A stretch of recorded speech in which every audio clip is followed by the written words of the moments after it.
कैलाश विजयवर्गीय के समर्थन कर सकते हैं, आप उनका विरोध कर सकते हैं, इग्नोर नहीं कर सकते। इग्नोर नहीं, नजरअंदाज नहीं कर सकते, क्योंकि उन्होंने इतनी अपनी शख्सियत बना ली है। कैलाश विजयवर्गीय जिस कॉन्स्टिट्यूंसी से चुनाव लड़ते हैं उसको इतना तो मजबूत कर देते हैं कि फिर वहाँ पार्टी के लिए अगले 5 साल 10 साल कोई चुनौती नहीं रहती।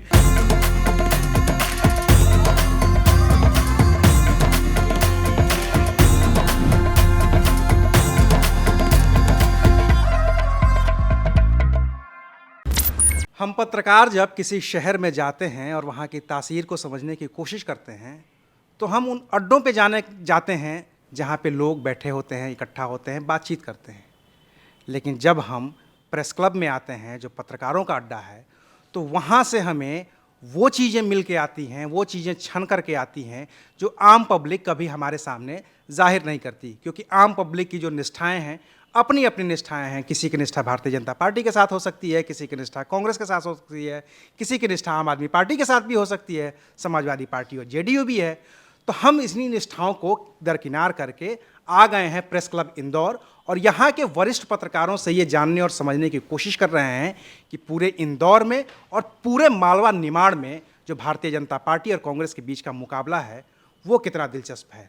तो हमारे साथ प्रेस क्लब के अध्यक्ष अरविंद तिवारी जी हैं। इनसे शुरू करते हैं और समझने की कोशिश करते हैं। तो सर, शुक्रिया एक तो वक्त देने के लिए, क्योंकि आप लोग भी चुनाव चल रहा है, व्यस्त हैं। क्या है निमाड़ मालवा का पूरी राजनीति? देखिए, मध्य प्रदेश की सत्ता का रास्ता जो है वो मालवा निमाड़ से तय होता है और ऐसा आज से नहीं, सालों से हो रहा है। पिछले इलेक्शन में भी बीजेपी को लग रहा था कि मालवा निमाड़ में बहुत ज़्यादा गेन करेंगे, लेकिन वैसा हो नहीं पाया और उसी के चलते जो है मध्य प्रदेश की सत्ता भारतीय जनता पार्टी के हाथ से निकल गई। 66 विधानसभा यानी 66 कॉन्स्टिट्यूंसी है मालवा निमाड़ में और अभी का जो प्रेजेंट सिनेरियो है उसमें 33 जो है वो बीजेपी के पास है। मतलब कांग्रेस यहाँ से भी गेन कर रही है। 33 है। ये 2020 के बाई इलेक्शन का सिनेरियो है। 2018 का जो इलेक्शन हुआ था उसमें जस्ट अपोजिट स्थिति थी कि कांग्रेस 33 पे थी और बीजेपी डाउन थी। अब बीजेपी ने अपनी पूरी ताकत मालवा निमाड़ पे झोंक रखी है, क्योंकि उसको लग रहा है कि यदि यहाँ हम गेन कर गए तो मध्य प्रदेश में हमारी राह आसान हो जाएगी। इसीलिए बहुत फोकस है मालवा निमाड़ का। लगातार अभी नरेंद्र मोदी आने वाले हैं, इसके पहले एक बार आ चुके हैं। अमित शाह के लगातार दौरे हो रहे हैं। भूपेंद्र यादव और अश्विनी वैष्णव भी मालवा निमाड़ पे बहुत ज़्यादा फोकस कर रहे हैं। लेकिन एक चीज़ मैं सर ये समझना चाहता हूँ कि हम इंदौर में बैठे हुए हैं, पिछले चुनाव में कैलाश विजयवर्गीय फैक्टर नहीं थे। क्या इस चुनाव में कैलाश विजयवर्गीय वाकई एक फैक्टर बन गए हैं पूरे इंदौर के लिए और मालवा निमाड़ के लिए?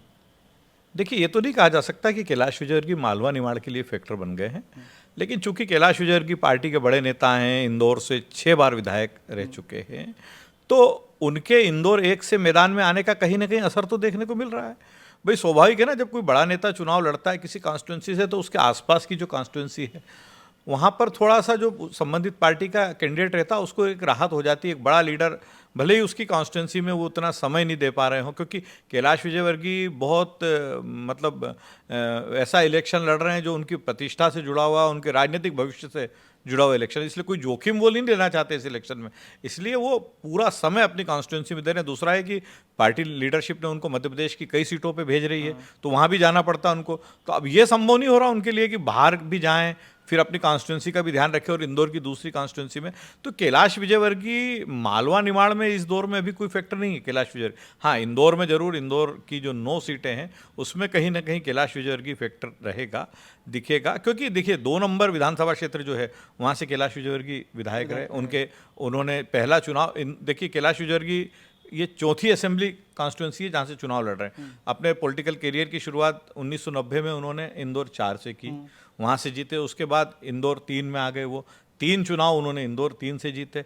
फिर महू में चले गए, महू से एक चुनाव उन्होंने जीता, उसके बाद दूसरा चुनाव महू से जीता और फिर अब वो इंदौर 1 से लड़ रहे हैं। मतलब ये मध्य प्रदेश की राजनीति में ऐसा बिरला ही हुआ होगा कि कोई व्यक्ति 4 बार अलग अलग कॉन्स्टिट्यूंसी लड़।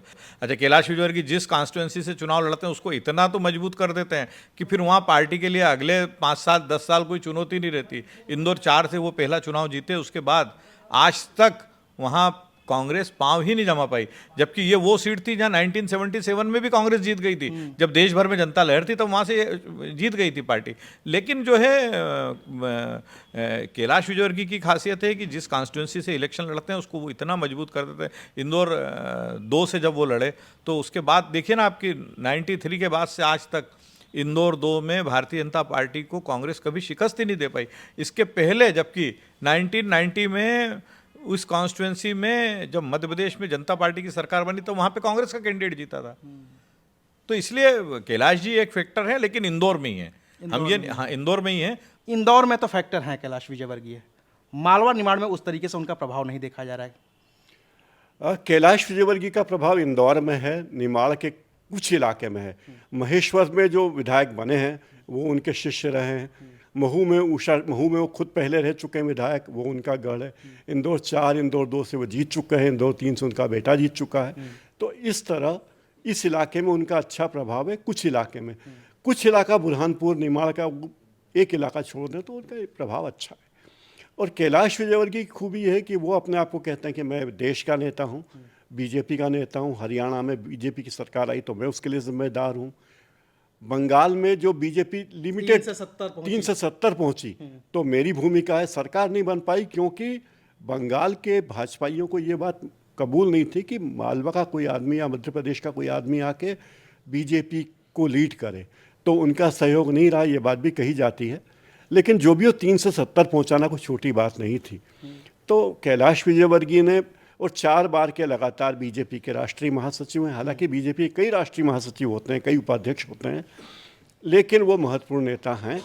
और इंदौर के बारे में या मध्य प्रदेश के बारे में एक बात आप नोट कर लीजिए, आप कैलाश विजयवर्गीय के समर्थन कर सकते हैं, आप उनका विरोध कर सकते हैं, इग्नोर नहीं कर सकते, नज़रअंदाज नहीं कर सकते, क्योंकि उन्होंने इतनी अपनी शख्सियत बना ली है। कैलाश विजयवर्गीय मेरी नज़र में एक अलग, या कह लें कि बिरले किस्म के नेता हैं, जिनका एक राजनीति की शुरुआत कह लें या उनका स्टाइल कह लें, एक उत्सवी अंदाज है।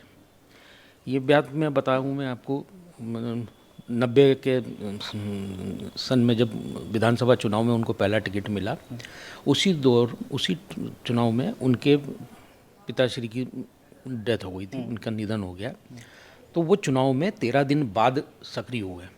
अच्छा, 13 दिन तक कैलाश जी की तरफ से लक्ष्मण सिंह गौड़ उस वक्त चुनाव संचालक थे उनके, और कैलाश विजयवर्गीय की नंदानगर की भजन मंडलियाँ, और पहली बार लोगों ने किसी चुनाव का ऐसा उत्सवी रंग देखा कि कोई धार्मिक उल्लास हो रहा हो। सड़कों पर राम रज बिछी हुई है, केसरिया पताकों से पूरा रोड सजा हुआ है, भजन जान मंजीरें बजाती हुई मंडलियाँ निकल रही है, और जय जय सिया राम का मतलब वो राम मंदिर का आंदोलन तो था ही था। और फिर कैलाश विजयवर्गीय 13 दिन बाद आए और 10 दिन के अंदर वो चुनाव समेट दिया, और भाजपा 4 नंबर विधानसभा क्षेत्र जो कांग्रेस का गढ़ माना जाता है, उसको उस दिन के उस चुनाव परिणाम के बाद से उसको भाजपा की अयोध्या कहा जाने लगा। मतलब एक विधानसभा सीट का नामकरण ही हो गया, इंदौर 4 भाजपा की अयोध्या कही जाने लगी। तो ये कैलाश विजयवर्गीय का अंदाज है। तो क्या मतलब, जो मैं आप 2 लोगों से और आपसे भी बातचीत करके ये समझने, निष्कर्ष निकालने की कोशिश कर रहा हूँ, कैलाश विजयवर्गीय की पूरी राजनीति हिंदुत्व पे टिकी हुई है क्या? निश्चित रूप से शुरुआत जो हुई थी वो एक उनकी लाइन बन गई। मुद्दा ये हुआ कि जब इन्होंने पहला चुनाव जब लड़ा था तो सामने कांग्रेस की तरफ से इकबाल खान चुनाव मैदान में थे, और कांग्रेस का भारी विरोध था नेताओं का उनके प्रति। तो अकेले वो अपने दम पे चुनाव लड़े, वो चुनाव सीधे सीधे हिंदू मुस्लिम में कन्वर्ट हो गया।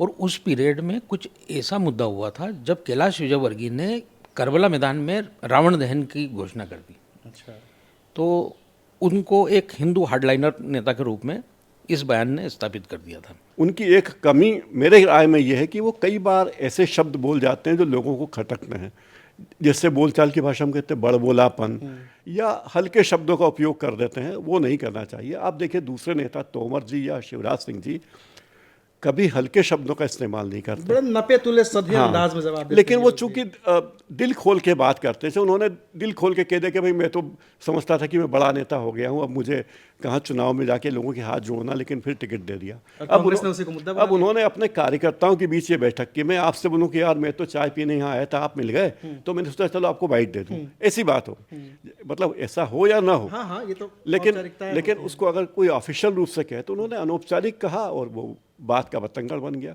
लेकिन इस सब से जो कैलाश विजयवर्गीय की बात करके कद में कोई फर्क नहीं पड़ता, ये मुझे लगता है। कैलाश विजयवर्गीय निश्चित ही इस इलाके के बड़े नेता हैं और वो मुख्यमंत्री नहीं बने, इसका खामियाजा ये पूरा इलाका भुगत रहा है। अगर कैलाश विजयवर्गीय मध्य प्रदेश के मुख्यमंत्री होते तो आप तय मानिए, ये आम आदमी मानता है कि अगर कैलाश जी यहाँ के मध्य प्रदेश के सीएम होते तो इस इलाके को जितना फ़ायदा मिलना चाहिए था नहीं मिलता। तो इस पूरी बातचीत का निष्कर्ष सिर्फ इतना सा था, या इस पूरी बातचीत का मकसद सिर्फ इतना सा था कि हम कैलाश विजयवर्गीय की राजनीति को थोड़ा बारीकी से समझ सकें, जो एक मिल मजदूर के बेटे थे और जिन्होंने वहाँ से लेकर के भारतीय जनता पार्टी के राष्ट्रीय महासचिव और अब इंदौर क्रमांक 1 से विधानसभा के उम्मीदवार तक का सफ़र तय किया है। ये पूरी बातचीत आपको कैसी लगी, हमें कमेंट करके ज़रूर बताइएगा। शुक्रिया, आप देख रहे थे अनकट।